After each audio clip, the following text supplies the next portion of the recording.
Hello, Kipsters, and welcome back to Wit and Wisdom. I hope that you are all having a wonderful day so far today, and I'm super excited to get into our last lesson about Wild About Books today. So we have spent the last 2 weeks talking about Wild About Books, and now we are going to finish up our book by thinking about everything that we have learned and all of the new skills that we are able to do.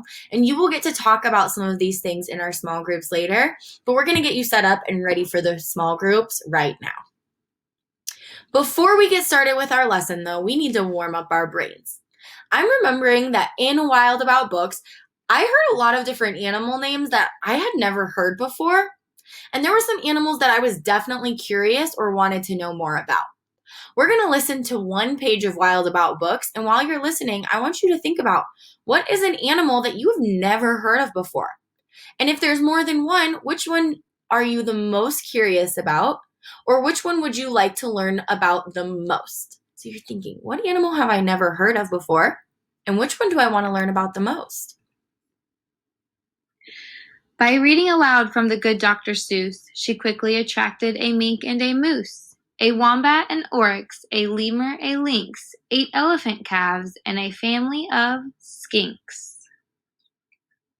Wow, Kipsters, I just heard so many animals that I had never heard the names of before. I heard wombat, I heard mink, I heard oryx. I've never heard of those animals before, but I think the animal that I was the most interested in learning about was the lynx. And so I have a bonus challenge for you right now. If you're feeling up to it, you can pause your video now, or you can do it after your Wit and Wisdom work, or maybe just later today if you're feeling bored or like you want to do something that's actually super interesting. So your bonus challenge is to use your Chromebook to research the animal you wanted to learn more about on National Geographic. So all I did was I went on to Google on my Chromebook and I typed in lynx. That was the animal that I wanted to learn the most about, that I'd never heard of before. And then I typed in National Geographic. So I typed in the name of the animal and I typed in National Geographic. The National Geographic is a huge database to teach us about all things nature. And so then I found this interesting information about the lynx. A lynx is a mammal. It's carnivorous, so that means it eats meat. Its head and body are 32 to 40 inches tall, and it weighs 22 to 44 pounds. So when I look at it here next to a 6-foot person, wow, that shows me a lynx kind of looks like a giant cat. So I would love to hear what animals you researched. If you want to turn that in on Seesaw as a bonus, that would be super awesome. You could teach me one new fact about the animals in this book that we've never heard of. Now, you don't have to do this, but I think it would be kind of fun to explore some new animals. So that is your choice. You will see that on Seesaw as your extra bonus option. With that, our brains are all warmed up, which is so exciting because today we are going to be answering our itty bitty question: how does Wild About Books build my knowledge? And so we're going to be wrapping up all of the things that we have learned through looking closely at Wild About Books. But before we can wrap up everything we've learned, we need to think about, what does the word knowledge mean? I know that you have all heard the word knowledge, maybe in a movie, maybe at school, maybe in books. Take a second to think to yourself, what do you think the word knowledge means? What do you think the word knowledge means? Now that you have an idea in your brain, I want you to stick that idea in your brain while I tell you what the word knowledge means. And if you thought the same thing as me, you're going to show me a silent me too. The word knowledge means information someone has learned and understands. So I might say that I have knowledge about counting to 10. I learned in school, and now I understand how to count to 10. What are some things that you have knowledge about? Maybe you have knowledge about a video game, or maybe you have knowledge about your family's favorite recipe, or maybe you have knowledge about how to play tag at recess. I want you to go ahead and pause your video here and share one thing that you have knowledge about already. I have knowledge about, go ahead and pause. Awesome, friends. I can't wait to hear in our small group what different things you have knowledge about. Today, we're going to be thinking, what knowledge have we built by reading Wild About books? But before we do that, we have to put our word knowledge up on the word wall. And I'm looking for you to try to use the word knowledge in a sentence, maybe to your family or your little brother or your little sister tonight. So, we are going to wrap up our knowledge and think about everything that we have learned from Wild About books and everything that we have learned how to do. And we are going to create our knowledge journal. So, our knowledge journal is a great place for us to keep track of what do I know and what can I do. We call that our knowledge and our skills. While looking at Wild About books, we learned not only interesting new information, we also learned new skills or things that we are able to do. We keep a knowledge journal. Let me show you my knowledge journal. We keep a knowledge journal like this so that through first grade, we can keep track of everything that we've learned how to do and everything that we know now that we didn't know before, so that as the end of the year comes, we can look back and think about all of the crazy things that we have learned, all of the accomplishments that we have made, and all of the things that we used to not be able to do, but that we can do now. And so, with that, I am going to give you 5 minutes on the clock to think silently to yourself or to share with someone in your house out loud. What are some new things that you know from Wild About books? What did you learn from Wild About books? And what are some new skills that you are able to do or that you have practiced and become better at since we started reading and writing about Wild About books? Here are some other questions to get your brain thinking for the next 5 minutes. You might think, what did I learn about writing? What did Wild About books teach me about reading? And what did you use to help you understand the text? So I'm going to give you 5 minutes. You are going to think about as many things as you can. What do you know now that you didn't know before from Wild About books? And what skills have we practiced in wit and wisdom that you've either gotten better at or didn't know how to do before? So right now you're just thinking or sharing out loud the things that you know and the things that you're able to do. I'm going to set our timer for 5 minutes.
All right, Kipsters, you have about 2 minutes left to keep thinking about or sharing out loud all of the new things that you have learned and all of the new skills that you have learned how to do since we started reading Wild About books. 2 more minutes.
All right, friends, you have 30 seconds left to wrap up your thoughts.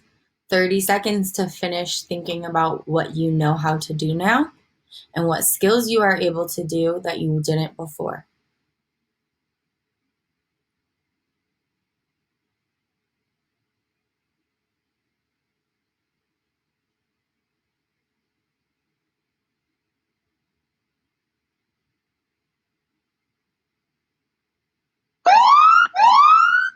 All right, friends, your 5 minutes is up. That means that now we are going to have the chance to create our knowledge journal. And so you are going to follow along with me. Let me turn my camera back on.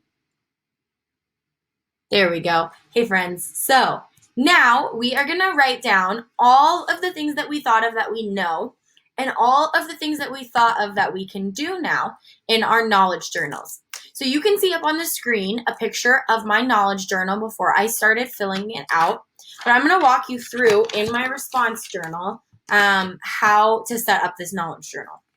So the first thing you're going to need to do is grab your composition notebook. Remember, this is your response journal, your writing journal for wit and wisdom, and other subjects as well.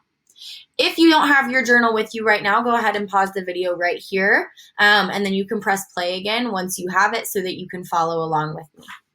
So the first thing that I'm going to do at the very top of my page, and your journal might look a little differently than mine, and that's okay. I'm going to draw a line straight across the top, just like that. I went from my red line to my red line, but it's up to you if you want to go from end to end. I'm also using a green marker, but you could use pencil, you could use crayon, you can use whatever writing utensil you would like. Next, I am going to draw my vertical line. That means long ways. All the way down the middle of my paper, just like this. So I'm making a big, giant lowercase t. Now, on the left side, I'm going to double check my hand so I remember my left side. Oh, this hand makes an L. That means it's my left. Okay. On my left side, I'm going to write K-N-O-W. That says no. I'm going to write the word no on the left side of my T chart because under that column, I'm going to write down all of the things that I know from Wild About books. On the right side, I'm going to write D-O. That says do. Because on the right side of my paper, I'm going to write down all of the things that I am able to do now. So you are going to take as much time as you need to write down as many different things as you thought of that you know now and that you are able to do. So let me give you an example. One thing that I learned or that I know now that I didn't know before is that it's important to take care of books. And that's something I learned from Wild About books. One thing that I'm able to do now that I wasn't able to do before is write my thoughts in my journal. So before, I never have really done that before. But after I had some practice during Wild About Books, I can write down my thoughts or my ideas in my response journal. Your goal is to write at least 2 new things that you know and 2 new things that you can do. I have my examples up here, and you can write those down if you want, but I also want you to think of your own. So you should have 2 of your own ideas for things that you know and that you are able to do. This might be a little bit tricky, but I want you to remember all of the practice that we've done, all of the lessons that we've learned, and all of the questions that we've answered and things that we've practiced while we've done Wild About Books. If you're having trouble thinking of new things that you know or new things that you're able to do, that's okay. Go ahead and write down your best guess or your idea, and we will review these in our next lesson as we warm up to start our new unit. When you are done writing down as many things as you can that you know and you're able to do, you are going to go ahead and turn it in on Seesaw, just like your work from your lesson yesterday. You are going to take a picture of your writing, and you are also going to record yourself reading your writing so that I can hear it. The only thing I saw Kipsters getting tricked on in their work from yesterday was that sometimes you put a video of yourself reading your writing on top of the picture of your writing, and so I couldn't see your writing. I could only hear you reading it. So make sure you've got your video or your sound and your picture of your writing side by side so that I can see both of them. But I am so proud of you all. I cannot wait to hear all of the things that you have tallied up and put together of all the new things that you know and all of the new things that you are able to do. And we will be reviewing these in our next lesson. So I can't wait to see those on Seesaw. Bye, friends.